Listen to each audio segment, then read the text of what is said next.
កុំសាឡបងធ្វើរឿងនេះឲ្យសោះតែអ្នកធ្លាប់គិតទេថា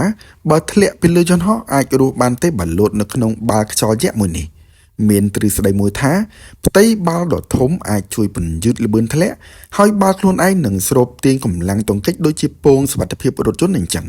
គំនិតនេះស្ដាប់ទៅលយមែនតែវាជាការពិតទេក្រុមអ្នកវិទ្យាសាស្ត្រ Mythbusters បានសម្រេចចិត្តសាឡបងធ្វើវាជាការពិតណាស់គ្មាននរណាម្នាក់ហ៊ានលោតនោះទេ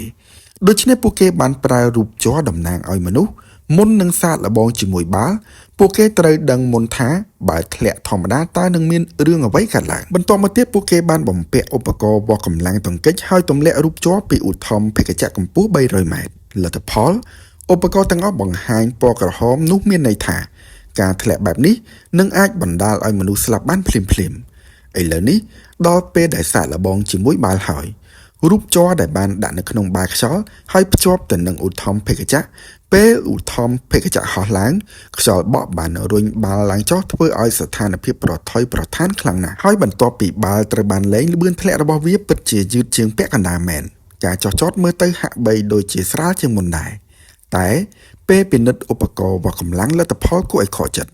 បើទោះបីជាបាល់ខ្យល់ក៏ដោយទិន្នន័យបង្ហាញថាមនុស្សពិតប្រាកដនឹងមិនអាចរស់រានមានជីវិតបន្ទាប់ពីការធ្លាក់នោះឡើយដូច្នេះបើទោះបីជាទ្រឹស្ដីស្ដាប់ទៅល្អយ៉ាងណាក៏ការពិតនៅតែមិនដូចការគិតដែរចំណេះដឹងនេះបង្ហាញថាធម្មជាតិនៅតែជាមេកុំភ្លេចចូលរួម like share follow ដើម្បីទទួលបានចំណេះដឹងថ្មីៗបន្ថែមទៀតសូមអរគុណ Pasai Auto